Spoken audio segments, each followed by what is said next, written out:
What's up, fender benders? And today I'm going to be reviewing the 2010 Snowtrooper Battle Pack. Yes, this set's old. Anyway, some general information on this set is set number 8084. IC year release 2010. It cost $12 whenever it was released, and it's 74 pieces. These days, though, if you want to get this set for it, the current value of it, average, is new $26 and used $13. So not too bad on some sets. This is going to be fairly cheap, but anyways, you see there we have 4 minifigures, 2 Snowtroopers, an Atat Driver, and an Imperial Officer with 2 little builds on the side. Let's get to those minifigures now. Here we are with actually our first 2 minifigures. As you can see, it's going to be 2 Snowtroopers here. But yeah, only one of these minifigures in this set get like a blaster in their hand. You do get extra in the set, but only one gets hold of blaster, which is a sniper rifle, which is very nice. But anyway, in 2010, the Snowtrooper minifigure hasn't been updated yet, as we know of today in 2022. So as you can see here, it's going to be a very nice minifigure with a very simple backpack attached to the head. To the helmet there, looks very nice. You see there a black head underneath there with some very nice front torso printing there. Looks like Snowtroopers. The legs have no printing. Very bland minifigure, and there is going to be 0 back printing. Obviously, pretty decently detailed back. Like, I mean, nothing too crazy for the backpack. But yeah, otherwise, this minifigure looks... I like this Snowtrooper, but he's nothing too crazy. Like, I mean, he's not crazy like the ones these days. And so, yeah.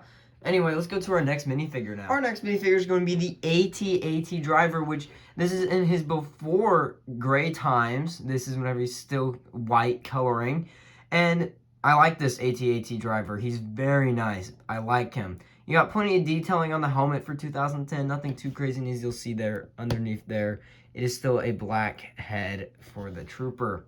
Now, he has some very nice front torso printing. Let's just move to see the rest. You have the tubings and the life support there. It looks very nice. I like the gray, dark gray stuff along here with the light gray thing fitting with that right there. I like the dark gray, the torso print, very nice. And then he gets a little bit of back printing. Nothing too crazy for his back printing, but it's nice to have because obviously it's just nice to have. I mean, there's nothing else really to say. Otherwise, this minifigure is very nice, but also, like I'm saying, it's lacking a lot of detail on like the new ones of 2022. So I'm just saying this is a very good minifigure, but for 2010. But now it's kind of lacking from it. But anyway, let's go to our last minifigure. Our last minifigure is going to be the Imperial Officer, and yes, just like the rest, he's going to be good for 2010, but not really the best for 2022. But anyway, he does get some binoculars in his hand, which are nice. We'll just remove those real quick so you can get a better view of the whole minifigure. He has some very nice front torso printing with his, like, insignia there of what rank he is. I don't know what it is. Obviously, it's not going to be General Veers minifigures. General Veers has 4, but if it was considered General Veers, it would be incorrect and accurate. Either way, it's an officer, and in a battle pack, you don't want an officer. So, yeah, but very nice torso printing anyway, and you do get a little bit of back printing. Nothing too crazy on his back printing. No reversible head, but you get the obvious Hoth helmet thingy there. I don't know what it's really called.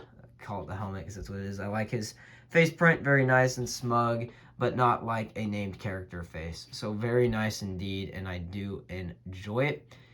But yeah, that is going to be our minifigures there. And let's go to our 2 builds now. And here's our 2 builds. Nothing crazy. Let's start with the little, I don't know, battle station for the Hoth Snowtroopers. I mean, they don't really have one, so it's definitely made up. But they do have this nice little area here that's like a weapons holder. So you do get 2 extra blasters in this set, which I very do enjoy. You have a control panel and a little like satellite dish so you can like transmit stuff or something. Just a fun little like pretend play here, you know. Get your Imperial Officer here and get him working at the station basically. Then you get this gigantic I just went mind blank, missile turret thing. It's really weird, but I like it. You can obviously have a seat there.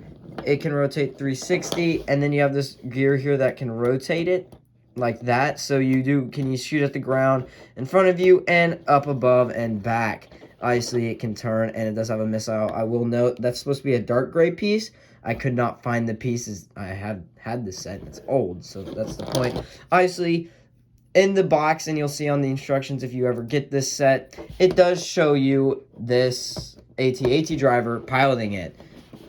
You can rotate it, you can do it, and just like every flick fire missile, like every flick fire missile, it fails to work like most of them. Anyway, it's cool to have. I like the gigantic missile. It's just, you can't shoot it, really. I have a hard time shooting it. There's the best shot I got off of it, which is very sad, probably because it's that big. But anyway, let's quit looking at that. And I mean, it's a nice little build. Like, it's nothing too crazy. I like it. It's fun for play, but nothing that's really desired here. You get your nice play feature of the missile while fighting rebel troopers or whatever. But like, really, the thing is isn't it the rebel troopers that are invading? Sorry, I went mind blank there. It's rebel troopers that are invading, so this doesn't really fit. And I also noticed that, like, this piece right here gets very loose. Probably just because it's not incorrectly. Whatever. Anyway, that's a little build there. Let's go to the speeder. Here's our small speeder bike, which, like, 2010, this was a nice little speeder bike. I do like this design of it. Obviously, as you notice, has the big, gigantic speeder bike thing right there, like they've had for quite a few years. They've only recently really been building like mostly just brick built stuff on speeders instead of just using that, but otherwise it's very nice. You have your little treads here, so it's very slidable on here. You can slide it on the floor and stuff, like, I mean, but it's swooshable. You can fly it in the air if you want. You do get like this little megaphone piece here that's meant to be like the blaster for the speeder, so you can fly it around and have your blaster. And then you have your little defensive thing here. It looks very much like a more Star Wars speeders. And then you have, oh, I forgot to mention, you do get this little backpack right there. And then, of course, you can put the minifigure in. Boom. And boom. You have him in. And now he can go fly around. I like the build. Nothing too complex, but it's fun. I think it adds nice playability with this. And so, yeah. I think that's a very, very good piece right there. Addition to the battle pack. But let's go to the overall opinion. Overall, for $12, this set's really nice back in 2010. And I was really glad to get it when I was younger. But also, but then also during that time, they brought out a side battle pack. So you could buy 2 battle packs, obviously for $12, and then you could fight each other. In this case, I don't have that, and LEGO doesn't do that anymore. It'd be nice if they kept on doing that. But either way, back to this. For $12, the set's amazing. 4 minifigures, nice little builds, some playability for kids, you know. Obviously not your display set.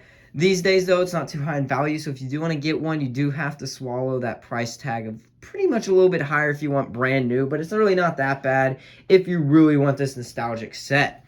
But, like, my one problem with the set is really, like, the minifigure selection also in the end. It's, like, with battle packs, it's an army builder. Why do you want to build an army of Atat drivers? Like, I mean, come on. We really don't need 50 of them. Only 2 snowtroopers, that's decent. Like, obviously, it's snowtrooper battle packs, so you're trying to build the army of snowtroopers. But, like, it doesn't do the job as, like, it fails to do the job. I don't really like it. And then an Imperial Officer, obviously no one likes to get an Imperial Officer. No one wants to amass of those, especially Hoth ones. So yeah, the minifigure selection, these two aren't really the best options, but if you're only getting one of these, it's very nice to get all 4 of these minifigures. I think you'd really love it if you only wanted one. 4 minifigure selection is great. Otherwise, I guess my other problem is, like, I don't know, the builds are just a little bit lacking. I don't know, like, it doesn't bring too much enjoyment. But I get it's 2010, nothing too crazy. There's plenty of function in it and practicality of getting it done. Control panel's nice. Otherwise, yeah, that's going to be it. I'm going to give it a solid, like, 8.5 out of 10. The only problem is really the minifigures. The builds are fine. But, yeah, that's going to be it for this review. If you liked the video, guys, hit that like button. And if you're not a subscriber yet, if you're not a fender bender yet, which is the same thing, all you gotta do is hit that subscribe button. We are the fastest growing car crash in America, and bye.